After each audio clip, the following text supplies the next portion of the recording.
የአገዛዙ ሰራዊት በጎጃም ዛሬም ክፉኛ ተመቷል። የጅበላ ሙተራ ሻለቃ በአበሸም ቀበሌ አይረሴ የድል ታሪክ አስመዘገቡ። በጎጃም ደብረ ኤልያስ ከባዱን ወታደራዊ ትንቅንቅና የተመዘገበውን ድል በዝርዝር እናስደምጣቸዋለን።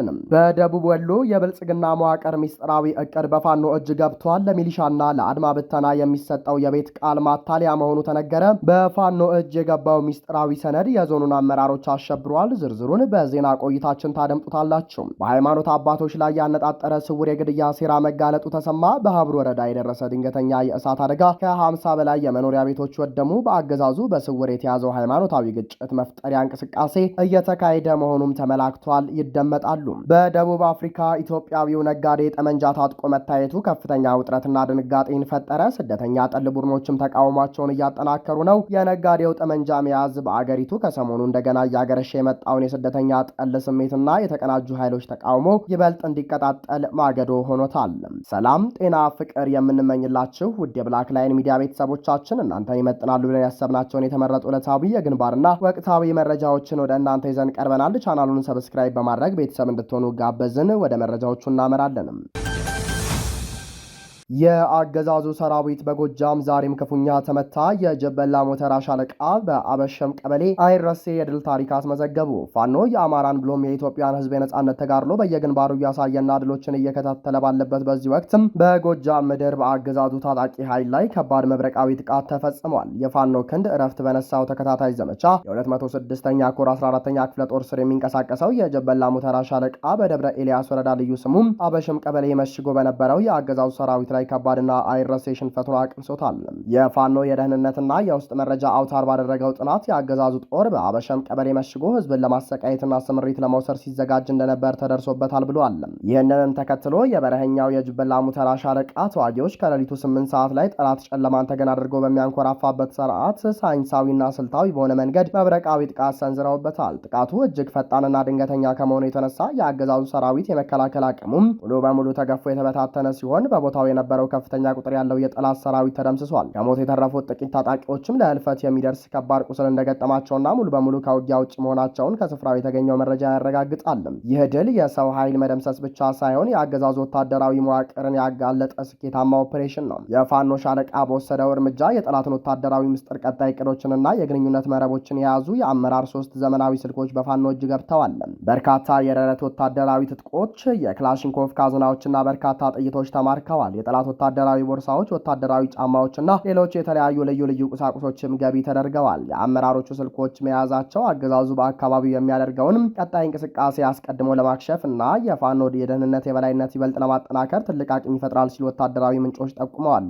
የአበሽም ቀበሌው ዘመቻ የበረኸኛው ጅበላ ሙተራ ሻለቃ ያለምንም እረፍት በጠላት ላይ የከፈተውን ተከታታይ ጥቃት ማሳያ ነው። ይህ ድል ሻለቃው በአጭር ጊዜ ውስጥ በብቃት የተወጣው 5ኛው ተከታታይ ግዳጅ ሆኖ ተመዝግቧል።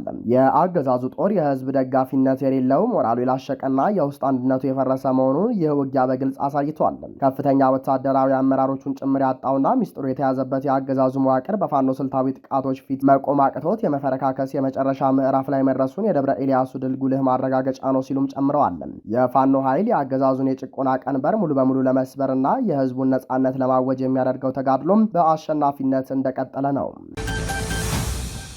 በደቡብ ወሎ የብልጽግና መዋቅር ሚስጥራዊ እቅድ በፋኖ እጅ ገባ። ለሚሊሻና ለአድማ ብተና የሚሰጠው የቤት ዕቃ ማታለያ መሆኑ ተነገረ። በደቡብ ወሎ ዞን በሚገኘው የብልጽግና ፖለቲካዊና ወታደራዊ መዋቅር በቀጣይ ወራት ሊተገበረው ያቀደውን ስትራቴጂ የያዘ እጅግ ሚስጥራዊ ሰነድ በፋኖ የደህንነትና መረጃ መዋቅር እጅ መግባቱ ተገለጸ። ይህ ይፋ የሆነው ሰነድ የገዢው ፓርቲ የወረዳ መዋቅር በከፍተኛ ውጥረትና መቃዠት ውስጥ መውደቁን የሚያሳይ ሲሆንም በተለይም አዳዲስ ኃይሎችን ለመመልመል የተጠቀመበት የመኖሪያ ቦታ ወይም ቤት እንሰጣለን የሚለው አንቀጽ ማታለያ መሆኑ ታላቅ ግርምትን ፈጥሯል። ይህ በፋኖ እጅ የገባው የደቡብ ወሎ ዞን ብልጽግና ሰነድ ገዢው ፓርቲ በአካባቢው ያለውን የቁጥጥር መላላት ለመቀልበስና የጠፋውን የቁጥጥር መዋቅር በኃይል ለመመለስ ምን ያህል እየተንፈራገጠ እንደሚገኝ ያመላከተ ሆኗል። በሰነዱ ላይ የህቡ አደረጃጀትና ሴል መያዝ፣ የበቀልና የክትትል ስሌት፣ የመሬት ላይ ግዳጅ በሚሉ ጉዳዮች ላይ ሚስጥራዊ ሀተታዎች ቀርበውበታል። በቀበሌ ደረጃ የሰላም ወጣቶችን ማደራጀትና ወጣቶችን በህቡ ማደራጀት፣ የደህንነት ሴሎችን መዘርጋት፣ የጽንፈኛ ቤተሰብን መያዝ በሚል ርዕስ የንጹሐን ዜጎችን ቤተሰቦች ኢላማ ማድረግ፣ ግዳጅ እስከ መንደርና ቀበሌ ድረስ በማውረድ እግር ለመትከልና ቀበሌዎችን ነጻ ለማውጣት ማቀድ የሚሉ ዋና ዋና መመሪያዎች ናቸው። የአካባቢው ተወላጅ ለአገዛዙ ፓርቲ መዋቅር ያለውን እምነት ማጣቱን ተከትሎም የብልጽግና መዋቅር አዳዲስ ወጣቶችን ወደ ሚሊሻ፣ ፖሊስና አድማ ብተና ለማስገባት አዳዲስ የስነ ልቦና ማታለያዎችን ለመጠቀም መገደዱ በሰነዱ ተረጋግጧል።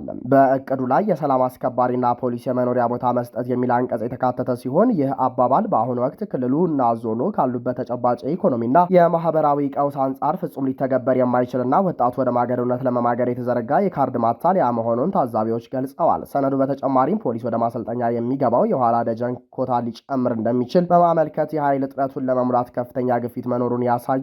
ሰነዱ የዞኑ የሰላምና ጸጥታ ምክትል መምሪያ ኃላፊና የዞኑ ሚሊሻ ምልመላና ስልጠና ቡድን መሪ በሚያስተባብሩት ማሰልጠኛ አማካኝነት የሚከናወነውን የተጣደፉ የስልጠና የጊዜ ሰሌዳዎችን በዝርዝር አስቀምጧል። ከሐምሌ 5 እስከ ሐምሌ 10 ቀን 2018 ዓ.ም ድረስ የደጀን ኃይል ስልጠና ማለትም ቅድሚያ ተሰጥቶት ወደ ማዕከል የሚገባ፣ ከሐምሌ 25 ቀን 2018 ዓ.ም ጀምሮ ደግሞ የሰላም አስከባሪ ስልጠና በየወረዳው መጀመር፣ ከሐምሌ 25 እስከ ነሐሴ 5 ቀን 2018 ዓ.ም ከሰላም አስከባሪ ወደ አድማ መከላከል የሚቀላቀሉ አጭር ስልጠና መስጠት፣ ከነሐሴ 1 2018 ዓ.ም ጀምሮ የአዲስ ፖሊስና አድማ መከላከል ስልጠና እንዲሁም የቶፕ 250 ሚሊሻ ስልጠና መጀመር የሚሉ እቅዶች በሚስጥራዊ ሰነዱ ላይ ተቀምጠዋል።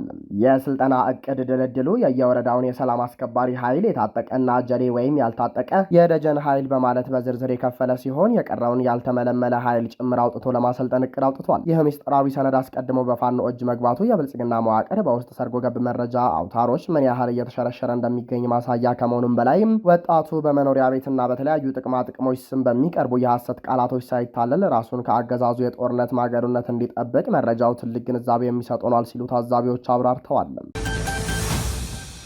በሃይማኖት አባቶች ላይ ያነጣጠረ ስውር የግድያ ሴራ መጋለጡ ተሰማ። የብልጽግናው አገዛዝ በኢትዮጵያ ውስጥ ለዘመናት የዘለቀውን የሃይማኖት መከባበርና የወንድማማችነት እሴት በማፍረስም ስልጣኑን ለማራዘም የሃይማኖት አባቶችን ኢላማ ያደረገ አደገኛ ስውር የሴራ መረብ መዘርጋቱ ተጋለጠ። አገዛዙ በስውር ያደራጃቸውን የገዳይ ቡድኖች በማሰማራት ህዝብን ከህዝብ ምዕመናንን ከምዕመናን ለማጋጨትና ሀገሪቱ ወደማያልቅ የእርስ በርስ ትርምስ ውስጥ ለመክተት የመጨረሻው የጥፋት ካርድ እየተጠቀመ እንደሚገኝ ታውቋል። ሰሞኑን በተለያዩ የአማራ ክልል አካባቢዎች የተፈጸሙት ዘግናኝ ግድያዎች የዚህ የተቀነባበረ የሴራ መረብ አካል መሆናቸውን ለማረጋገጥ ተችሏል። የጥፋት ቡድኑ የክርስቲያኑንና የሙስሊሙን ማህበረሰብ ስሜት በእኩል ደረጃ ለመቀስቀስና ግጭት ለመጫር በአንድ ወቅት ውስጥ የሁለቱንም እምነቶች መሪዎች ኢላማ አድርጓል። በወሎ ቤተ አምሐራ ሰኔ 17 ቀን 2018 ዓ.ም በባቲ ከተማ የጓህ ጽባ አቡነ ተክለ ሃይማኖት ቤተክርስቲያን አገልጋይ የሆኑትን ቀሲስ ፍሬው ሀብታሙ መኖሪያ ቤታቸው ውስጥ እንዳሉም በአገዛዙ ስውር ታጣቂዎች በጭካኔ ተገድለዋል። በምዕራብ አማራ ጎጃም በተመሳሳይ ወቅት በዳንግላ ከተማ የሁጥባ መስጂድ ኢማም የሆኑት ሸይህ ሶፊያ መሐመድ ከመስጂድ ወደ ቤታቸው መመለስ ላይ እያሉ በጥይት ተመተው ህይወታቸው እንዲያልፍ ተደርጓል። እነዚህ ግድያዎች በተመሳሳይ የአየር ንብረትና ወቅት መፈጸማቸው ጥቃቱ በዘፈቀደ የመጣ ሳይሆን የህዝብን አንድነት ለመበተን ሆን ተብሎ የታቀደ የጥፋት ስትራቴጂ መሆኑን ያሳያል። ይህ የአገዛዙ አካሄድ አዲስ አይደለም። ከዚህ ቀደም በአርሲና በተለያዩ የሀገሪቱ ክፍሎች እምነትን መሰረት አድርገው የተፈጸሙት ግድያዎችና መፈናቀሎችም አሁንም በጦርነት ሽፋን በአብያተ ክርስቲያናትና በመስጂዶች ላይ የደረሰ ያለውን ከፍተኛ ውድመት የአገዛዙን የጥፋት ተልዕኮ በግልጽ ያመላከተ እንደነበር አይዘነጋም። አገዛዙ በእምነት አባቶች ላይ የሚያደርሰውን ጥቃት በቸልታ በማለፍ ጥቃቱን የሚያወግዙና ፍትህ የጠየቁ ንጹሐን ዜጎችን በማሰር እንዲሁም የሃይማኖት ተቋማትን በማዳከም ለጥፋቱ ቀጥተኛ አጋር መሆኑን በተግባር እያረጋገጠ ይገኛል። የሃይማኖት ግጭትን እንደ ፖለቲካዊ መሳሪያ በመጠቀም ማህበረሰቡን መከፋፈልና ማዳከም የአገዛዙ ዋነኛ የስልጣን ማቆያ ስልት ሆኗል። የሃይማኖት አባቶች ማህበረሰቡ ከምንጊዜውም በላይ በንቃት ሊደራጅ እንደሚገባ እያሳሰቡ ሲሆንም ህዝቡ ራሱን እምነቱንና የሀገሪቱን የዘመናት ወንድማማችነት እሴት ከተደቀነበት አደጋ የመጠበቅ ግዴታ አለበት ብለዋል። እየተፈጸመ ያለው የጭካኔ ተግባር የኦርቶዶክስ ተዋህዶ እና የእስልምና እምነት ተከታዮችን እርስ በርስ ለማጋጨት ሆን ተብሎ የተወጠነ በመሆኑም ምዕመናን የጥፋት ሴራውን በውል በመረዳት አንድነታቸውን ሊያጠነክሩ ይገባል። ህዝቡ የአገዛዙን ከፋፋይ ትረካዎች ውድቅ በማድረግ በአንድነት ለመቆም ይህንን ታሪካዊ ፈተና ሊያልፈው እንደሚገባ የእምነት አባቶች ጥሪያቸውን እያስተላለፉ ናቸው።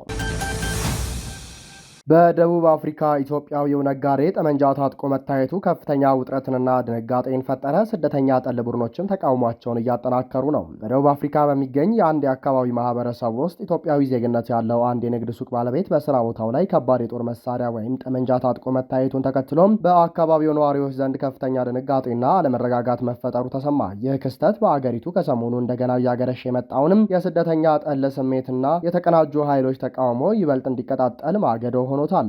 የአካባቢው የዜና ምንጮች እንደዘገቡት የተጠቀሰው ኢትዮጵያዊ ነጋዴ በዕለታዊ የንግድ እንቅስቃሴ ወቅት መሳሪያውን በግልጽ ይዞ ሲንቀሳቀስ የታየ ሲሆን ይህም በደንበኞችና በአቅራቢያው ባሉ ነዋሪዎች ላይ ከፍተኛ ፍርሃትን ጥሏል። የአካባቢው ማህበረሰብ መሪዎችና ነዋሪዎች ድርጊቱን በጥብቅ በማውገዝ የሚመለከታቸው የህግ አስከባሪ አካላት በአስቸኳይ ጣልቃ እንዲገቡና ምርመራ እንዲያደርጉ እየጠየቁ ነው። ነዋሪዎቹ በተለይ ጉዳዩም በአስቸኳይ እንዲጣራ ይፈልጋሉ። የግለሰቡ የጦር መሳሪያ ፍቃድ ህጋዊ መሆን አለመሆኑም፣ የጦር መሳሪያ አያያዝና አጠቃቀምን ህግ የጣሰ መሆኑን፣ በንግድ ቦታዎች ላይ መሳሪያን በግልጽ ይዞ መንቀሳቀስ የሚያስከትለውን የደህንነት ስጋት በማንሳት እየጠየቁም ናቸው። ይህንን ክስተት ይፋ መደረጉን ተከትሎ በደቡብ አፍሪካ ውስጥ የውጭ ዜጎችን ተቃውሞ በማስተባበር የሚታወቁትና በቅርብ ጊዜያት እንቅስቃሴያቸውን ያጠናከሩት ስደተኛ ጠል ኃይሎችም ጉዳዩን ለፖለቲካዊ አጀንዳቸው ማራመጃ እያደረጉት ይገኛሉ። ቡድኖቹ በማህበራዊ ሚዲያ እና በአካባቢው በሚገኙ መድረኮች ላይ ባደረጉት ቅስቀሳ የውጭ ዜጎች የአገሪቱ ህግን በመናቅ ህገወጥ ታጣቂ የሆኑ ነው የሚል ስም ማጥፋት በመሰንዘር በኢትዮጵያውያንና በሌሎች ስደተኞች የንግድ ሱቆች ላይ የተቃውሞ ሰልፍ ለማድረግና ሱቆቹን በኃይል ለመዝጋት እየዛቱ ይገኛሉ። ተቃዋሚዎቹ ኃይሎች የደቡብ አፍሪካ ፖሊስ በውጭ ዜጎች ላይ ጥብቅ ቁጥጥር አያደርግም በሚል በመውቀስ በስደተኞች ይዞታዎች ላይ የጅምላ ፍተሻ እንዲደረግ ጫና እየፈጠሩ ነው። ይህንን አጋጣሚ በመጠቀም ስደተኛ ጠል ቡድኖቹ ማህበረሰቡን ለሁከት እያነሳሱ በመሆኑ በአካባቢው በሚኖሩ ኢትዮጵያውያን ነጋዴዎች ላይ ከፍተኛ የስነ ልቦና ጫናና የደህንነት ስጋት መደቀኑ ታውቋል። የደቡብ አፍሪካ ፖሊስ ክሱን ተከትሎ በአሁኑ ወቅት ጉዳዩን እያጣራ መሆኑን የገለጸ ቢሆንም እስካሁን በቁጥጥር ስር የዋለ ሰው ወይም በይፋ የተሰጠ መግለጫ የለም። በደቡብ አፍሪካ የሚገኙ ኢትዮጵያውያን ማህበረሰብ ተወካዮች በበኩላቸው ማንኛውም ዜጋ በአገሪቱ ህግና ስርዓት አክብሮ የመንቀሳቀስ ግዴታ እንዳለበት አሳስበዋል። ሆኖም የአንድን ግለሰብ ድርጊት አጠቃላይ ስደተኛውን ማህበረሰብ ለማጥቃትና ሁከት ለመቀስቀስ ምክንያት መሆን እንደሌለበት በመግለጽ የደቡብ አፍሪካ መንግስት ለስደተኛ ነጋዴዎችና ንብረቶቻቸውን ተገቢው ጥበቃ እንዲያደርግ ጥሪያቸውን አቅርበዋል። በሀብሩ ወረዳ በደረሰ ድንገተኛ የእሳት አደጋ ከ50 በላይ መኖሪያ ቤቶች ወደሙ። በሰሜን ወሎ ዞን ሀብሩ ወረዳ ሰዶማ ወይም ድሬ ሮቃ ተብሎ በሚጠራው አካባቢ ልዩ ስሙ ቀስማ ጎጥ ወይም ቀበሌ 23 በተነሳ ድንገተኛ የእሳት አደጋ ከፍተኛ የንብረት ውድመት መድረሱ ተሰማም። በትላንትና ዕለት የተከሰተውና መንስኤው በውል ያልታወቀው ይህ እሳት በአካባቢው የሚገኙ ከ50 ያላነሱ የአርሶ አደር መኖሪያ ቤቶችን ሙሉ በሙሉ አመድ ማድረጉ ታውቋል። አደጋው በድንገት በመነሳቱና በከፍተኛ ፍጥነት በመስፋፋቱ አርሶ አደሮች ንብረታቸውን ለማዳን እንዳልቻሉና በርካታ ቤተሰቦች መጠለያ አልባ መሆናቸው ተገልጿል። የአካባቢው ማህበረሰብ በሁሉም ነገር ግንባር ቀደም በመሆን መስዋዕትነት የሚከፍል ህዝብ ነው የሚሉት ምንጮች አሁን ላይ ደረሰባቸውን ይህንን ታላቅ ውድመትና እንግልት ለመቀልበስም የሁሉም አካል አፋጣኝ ድጋፍ እንደሚሹ ተመልክቷል። በአደጋው በሰው ህይወት ላይ የደረሰ ጉዳት መኖር አለመኖሩን እንዲሁም የጉዳቱን ሙሉ መጠን ለማወቅ የሚመለከታቸው አካላት ማጣራት እያደረጉ መሆኑ ይታወቃል። ለተጎዱት ወገኖች ከወዲሁ አስፈላጊው ሰብአዊ ድጋፍ እንዲደረግላቸውና ማህበረሰቡ ከአርሶ አደሩ ጎን እንዲቆምም ጥሪ ቀርቧል። ክቡራንና ክቡራት አድማጭ ተመልካቾቻችን ለሰዓቱ የነበረን የዜናና የመረጃ ስርጭታችን ይህንን ይመስል ነበር። ቻናሉን ሰብስክራይብ በማድረግ ቤተሰብ እንድትሆኑ ጋበዝን። ጤና ይስጥልንም።